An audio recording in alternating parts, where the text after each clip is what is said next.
জাতীয় সংসদ নির্বাচনের সম্ভাব্য সময় ঘোষণার পর থেকেই জয়পুরহাটের রাজনীতিতে এখন ভোটের হাওয়া। বিএনপির সম্ভাব্য প্রার্থীরা চালাচ্ছেন গণসংযোগ, ভোটারদের কাছে যাচ্ছেন জামায়াতে ইসলামীর প্রার্থীরা। এনসিপি ও অন্যান্য দলকে ভোটের মাঠে তেমনটা দেখা না গেলেও তারাও প্রস্তুতি নিচ্ছে। জয়পুরহাট প্রতিনিধি এস.এম. শফিকুল ইসলামের তথ্যছবিতে ডেস্ক রিপোর্ট। দুটি সংসদীয় আসন নিয়ে জয়পুরহাট জেলা।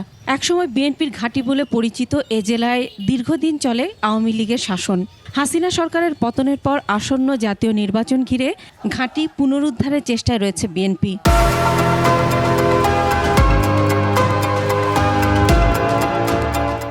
এরই মধ্যে দলের মনোনয়ন পেতে কেউ ছুটছেন হাইকমান্ডের কাছে, কেউ ছুটছেন ভোটারদের কাছে।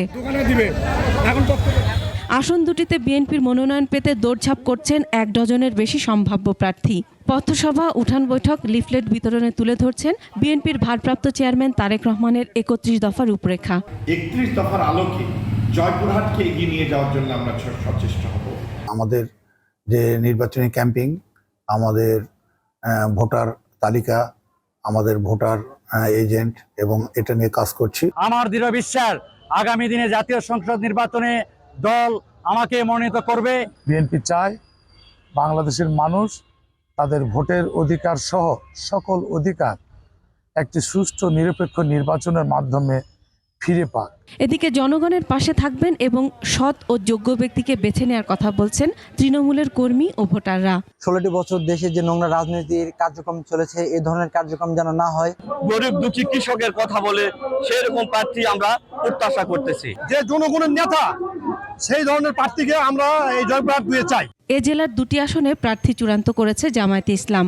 চলছে গণসংযোগ। আশা রাখি আগামী নির্বাচন নিরপেক্ষ হবে, জনগণ তার ভোটাধিকার প্রয়োগ করবে এবং আগামী নির্বাচনে এই আসনে দাঁড়িপাল্লা মার্কা বিপুল ভোটে বিজয়ী হবে ইনশাআল্লাহ। আমি বিজয়ী হলে এই এলাকায় দুর্নীতি মুক্ত এবং ফ্যাসিস্ট মুক্ত একটি সমাজ প্রতিষ্ঠা করার জন্য কাজ করে যাব। তবে এখনো ভোটের মাঠে দেখা যাচ্ছে না এনসিপি সহ অন্যান্য দলগুলো। কেন্দ্রের সিদ্ধান্তের অপেক্ষায় রয়েছেন তারা। নির্বাচনী সংস্কার হওয়ার পরেই একটি সুষ্ঠু নির্বাচন হবে বলে আমরা মনে করছি। জনগণের অধিকার আদায়ের জন্য জাতীয় পার্টি নির্বাচনী কার্যক্রম পরিচালনা করার জন্য যা যা পদক্ষেপ প্রয়োজন সবকিছুতে প্রস্তুত আছি। সদর ও পাঁচবিবি উপজেলা নিয়ে জয়পুরহাট 1 আসনে ভোটার 5,11,386, আর আক্কেলপুর, খেতলাল ও কালাই উপজেলা নিয়ে গঠিত জয়পুরহাট 2 আসনে ভোটার 3,87,954 জন। Masuma Lisa, desk report, 21 television.